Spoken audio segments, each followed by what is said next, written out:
there. I am back to read you chapters 7 and 8 of In Their Own Words, Helen Keller by George Sullivan. So in chapters 5 and 6, we know that Helen is now making a lot of progress learning while working with Anne Sullivan. In fact, despite her disability, she's even learning how to read and write and read in Braille, which is amazing. So let's see what other progress she continues to make. Chapter 7, Trips North. Late in 1887, Helen wrote a letter to the dear little blind girls at the Perkins Institution. In the letter, she promised to come and visit them. The next year, not long before her 8th birthday, Helen kept her promise. Annie and Helen's mother took her north to Boston, Massachusetts. On the long train trip, Annie sat next to the window. She tapped out a steady stream of words into Helen's palm, describing what she saw. They passed the Tennessee River, hills and woods, and cotton fields that were stretched as far as the eye could see. When they arrived at Perkins, Helen was thrilled to meet the school's children. She was delighted to find that they could talk on fingers. The children told her about their lives at Perkins. She joined them in their games. Helen felt at home at school. I was in my own country, she wrote. In the Perkins Library, Helen found the largest collection of Braille books in the United States. Helen pounced upon the books, sending her fingers skimming over the raised dot pages. Of books, Helen wrote, they tell me so much that is interesting about things I cannot see. And they are never troubled or tired like people. When the Perkins Institution closed for the summer, Annie and Helen visited the seashore at Cape Cod. Helen had always lived far from the ocean, but she had read about it. As a result, she longed to touch the mighty sea and feel its roar. The sea did not disappoint her. The breaking waves, she wrote, filled me with exquisite, quivering joy. After her first dip, she wanted to know, who put the salt in the water? And look, here's a picture of Helen with some of the other students at the Perkins Institute. By now, Helen was beginning to become famous. Stories were appearing in the newspapers about the amazing child who was deafblind and could understand words and read. One newspaper called her the Wonder Girl. To another, she was a miracle. Michael Anagos, the director of the Perkins School, praised Helen at the very opportunity. He called her a marvel. Helen and Annie were now able to communicate with each other at amazing speed. Helen could spell into Annie's hand at the rate of 80 words per minute. That's a lot. Annie was the only teacher able to keep up with her. But Helen was not satisfied. She was not happy talking only with her fingers. She wanted something more. She wanted to be able to speak with her lips. She asked Annie to teach her to do so. Annie didn't like that idea. She felt that Helen might fail, which would make her sad. But Helen insisted. Finally, when Helen was 9 years old, Annie took her back to Boston. There, at the Horace Mann School, Sarah Fuller, the school's principal, began to teach Helen to say words. Teaching a child who is deaf-blind to speak is no easy matter. It takes special skills. For a hearing child, learning to speak depends on listening to speech. The child repeats what he or she hears. A child who is deaf uses his or her sight and sense of touch to learn to speak. But with a child who is deafblind, it is very different. It is much more difficult. The child has only a sense of touch to rely upon. Think about that. So she's trying to speak with her mouth, but when watching another person speak with their mouth, Helen Keller can't hear that person speak or see that person speak and see their lips move. She can only feel as a person talked. And here's a picture of Helen when she was 13.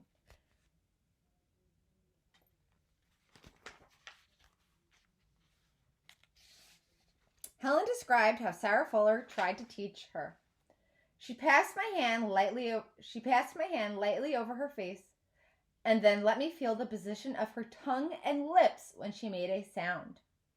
So not only her lips, but also her tongue. I was eager to imitate every motion, and in an hour, I learned 6 elements of speech. M, P, A, S, T, I. The lessons continued. Helen was thrilled when she was able to utter her first sentence. I am warm.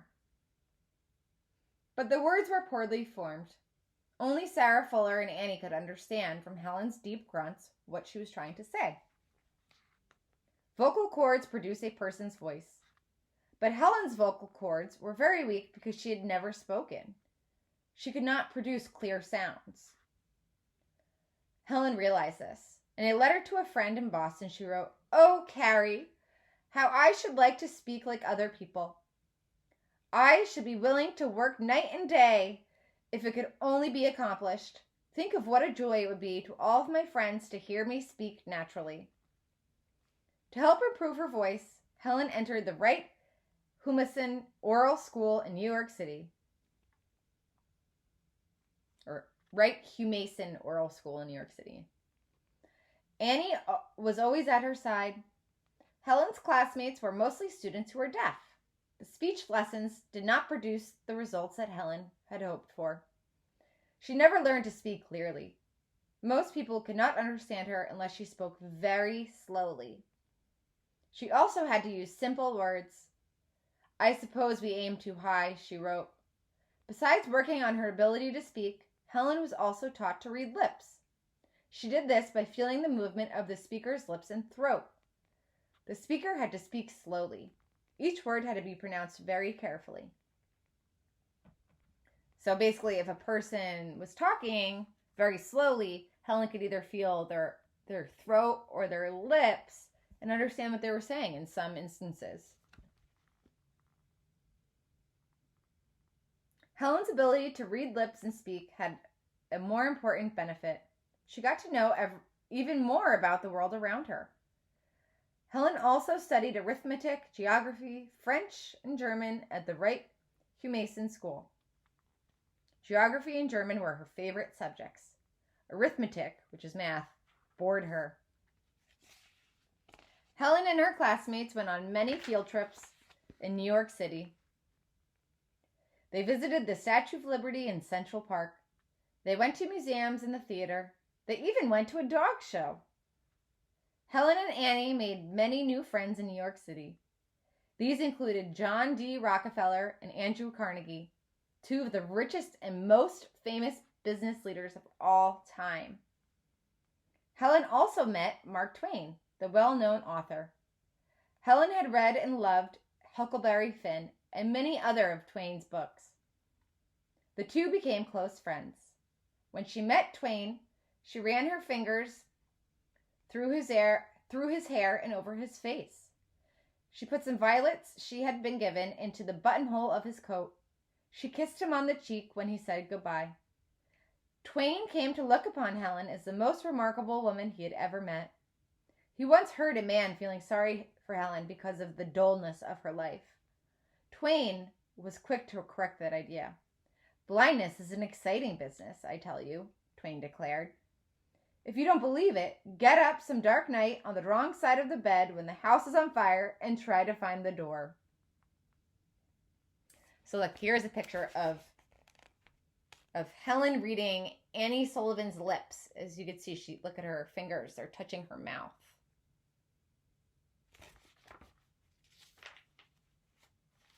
Chapter 8, College Days.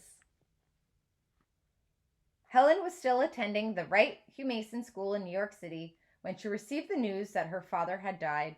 Helen was heartbroken. But her father's death made Helen think. She began to realize that she could no longer depend on others. She had to learn to be independent. She made up her mind to prepare herself for the years ahead by going to college. But she wanted to go to a regular college. She wanted to go to a college where the students could see and hear. Helen's choice was Radcliffe College, a women's college that was part of a Harvard University. And Harvard closed Radcliffe in 1999. Attending Radcliffe seemed like an impossible dream. In the 1890s, few women were educated beyond high school. College was mostly for rich men. To be accepted by Radcliffe, Helen had to pass the college's entrance test. To prepare for the test, Helen entered the Cambridge School for Young Ladies in Boston. Helen was now 16 years old. This was the first time she'd lived among girls her own age that could see and hear. I took long walks with them, Helen wrote later. We discussed our studies and read aloud the things that interested us. Some of the girls learned to speak to me, so that Miss Sullivan did not have to repeat their conversation. After 6 months at the Cambridge School, Helen's sister Mildred joined her as a student. We were hardly ever apart, Helen recalled. Helen spent 2 years at Cambridge. After completing her studies there, she took the entrance test for Radcliffe. She passed and entered Radcliffe in the fall of 1900. She was the first student who was deafblind to ever attend an American college. Helen sought to be treated the same as all the other students. She attended regular classes. She typed her papers on a regular typewriter. She took swimming lessons in gym. She went on class picnics. The only difference was that Helen had Annie on her side much of the time. Annie described to Helen every room they entered. She told Helen what her teachers and the students looked like and how they were dressed. You must keep in mind that since Helen was deafblind, she had to visualize everything in her head.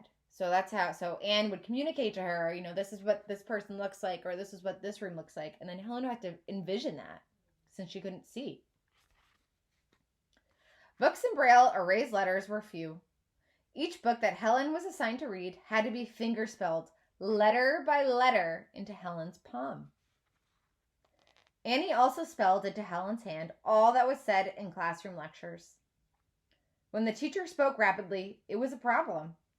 Annie sometimes found it impossible to spell out every word. So look, here is a picture of Mildred. That's Helen Keller's sister.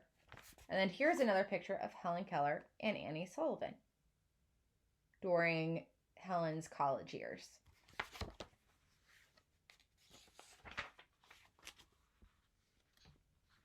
After each class, Helen would rush back to her room. There, she would set down in Braille what she could recall. She was astonished. She astonished Annie by all that she was able to remember. Annie would spend 4 or 5 hours a day reading and spelling into Helen's hand. The burden upon Annie gave her headaches. It also caused her eyesight to fail. At times, Helen had to stop attending class to give Annie a chance to rest her eyes. Aside from Annie, Helen had a few friends at college. Only one of her classmates knew how to fingerspell. When a fellow student tried to be friendly and spoke to Helen, Annie would have to spell the words into her hand. This made it difficult to make new friends. To show their friendly feeling toward Helen, her classmates bought her a dog, a Boston Terrier. She named him Fizz. Helen owned many dogs during her lifetime, but Fizz was one of her favorites. In spite of this show of friendship, college was often a lonely place for Helen. When the students passed her in the hallways, they gave no sign of greeting. It was the same when she entered a crowded lecture room. This saddened Helen. In the classroom, I am practically alone, she said. It was the same with the teachers. Most of them she found to be impersonal. Look, here is a picture of Helen with her dog Fizz.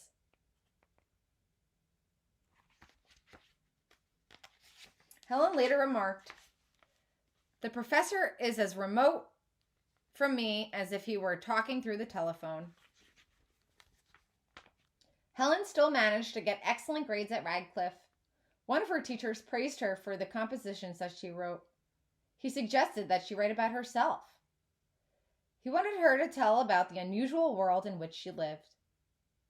The teacher showed what Helen had written to the editor of a popular magazine for women. The editor was very impressed. He asked Helen to write a series of articles for the magazine. In the articles, she would tell the story of her life. The editor told her that she would be paid $3,000 for the articles.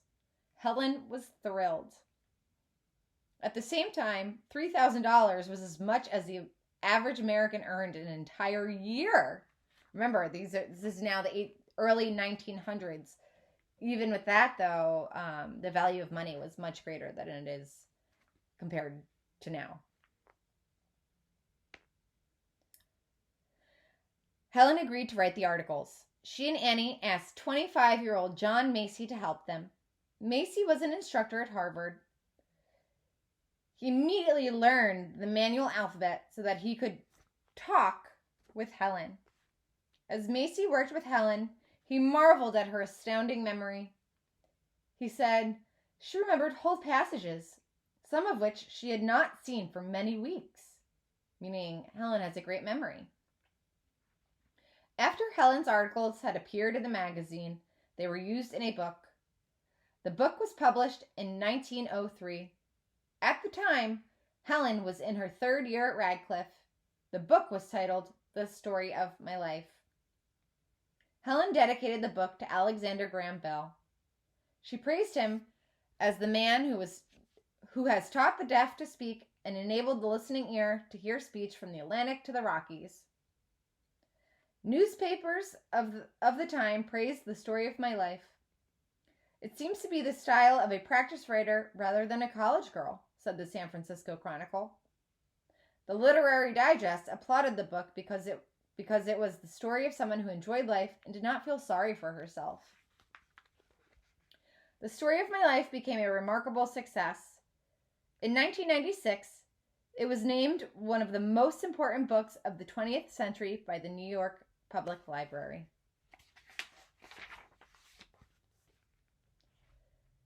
The year after The Story of My Life was published, Helen graduated from college.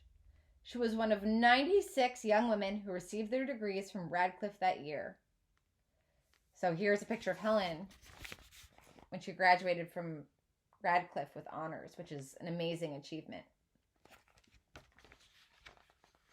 When her name was called out, Helen rose from her seat and moved towards the platform and the Radcliffe president. Every eye was on her as she mounted the steps, using Annie's arm as a guide. As she approached the president, she put out her hand to receive her diploma. The audience raised the roof with applause and cheers.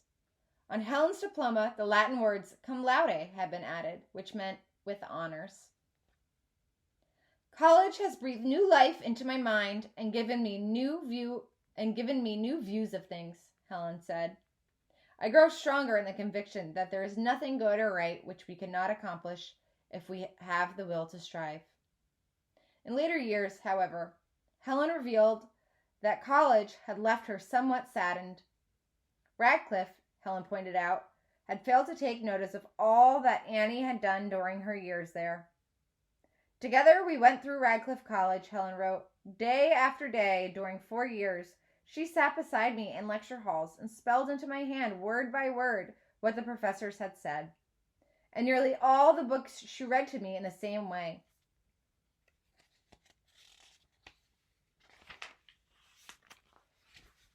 Yet when I received my degree from Radcliffe, not a word of recognition was given to her. That thoughtlessness, said Helen, became a thorn in my memory. So it seems like Helen was kind of thinking, I completed all of this hard work, but so did Anne Sullivan. That is the end of chapter 8. See you soon.